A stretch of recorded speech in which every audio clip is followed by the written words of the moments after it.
Donc je vais intervenir ici en tant qu'usager et aussi membre de l'USJT de Mont-de-Marsan. Donc, si l'hôpital a tenu, c'est grâce à l'investissement de tous les intervenants, du médecin, infirmier, en passant par les agents de nettoyage, etc. La crise sanitaire semble se terminer, mais celle de l'hôpital, notre hôpital, est toujours là et se poursuit. Macron sait, je dis ce que je fais, mais je ne fais pas ce que je dis. En pleine crise sanitaire, il déclarait le 12 mars dernier, ce que révèle déjà cette pandémie, c'est que la santé gratuite, sans condition de revenu, de parcours ou de profession, pour notre état de prévidence, ne sont pas des guides ou des chars, mais des biens précieux, des atouts indispensables quand le destin frappe. Il y a des biens et des services qui doivent être placés en dehors des lois du marché. Dans le même temps, le journal Mediapart, le 1er avril, se faisait l'écho d'un rapport commandité par Macron sur l'hôpital de demain. Malgré le Ségur de la santé et tout son blabla, le marchand Macron poursuit son chemin avec son bâton de pèlerin de l'ordolie de paralysie, celui de l'hôpital entreprise, de sa privatisation rampante et de la marchandisation de la santé. Il confie ce rapport à la Caisse des dépôts, alors qu'elle est partie prenante dans ce secteur au travers de ses filiales ICAD Santé. En s'appuyant sur la Caisse des dépôts, son objectif est de faire financer le déficit de l'hôpital, à la fois par les assurances privées et les mutuelles, et tous les intervenants dans ce domaine marchand.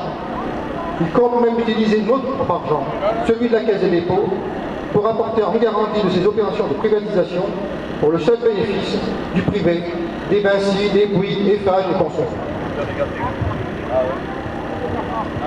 C'est là que nous retrouvons les fameux partenariats publics-privés, cher Robert Mont-de-Marsan d'ailleurs, dont un rapport de la Cour des comptes européen publié en mars 2018 a constaté un manque considérable d'efficience qui s'est traduit par des retards de construction et par une forte augmentation des coûts, une opacité comptable qui compromet la transparence et l'optimisation des ressources, une inadaptation de ces contrats de long terme à suivre l'évolution rapide des technologies. Sa première recommandation est qu'en l'état du droit et de la pratique, il faut cesser de recourir aux partenariats public-privé tant que tous les problèmes juridiques et financiers n'auront pas été résolus compte tenu des avantages limités de ces partenariats public-privés. L'hôpital public, notre bien commun, n'a pu se développer que par la mise en place de notre sécurité sociale. Défendre notre hôpital public, c'est défendre notre sécurité sociale dans sa globalité. Santé, famille, accident du travail, retraite. Pas besoin d'un cinquième risque de celui de la dépendance, sinon cette volonté d'obliger les gens à s'assurer contre des risques et de basculer dans le monde de l'assurance. L'aide à l'autonomie nous concerne tous et doit être pris en charge dans le cadre de la santé, celui de la solidarité dans le cadre de notre sécurité sociale.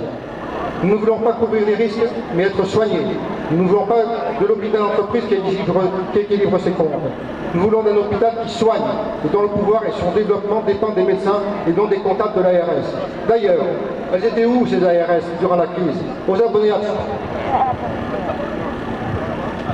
C'est grâce à vous, les agents hospitaliers, grâce à votre dévouement et sens du service public, que le pays a pu surmonter cette grave crise sanitaire.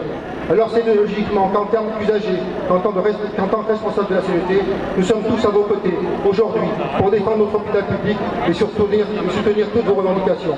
Fini les applaudissements.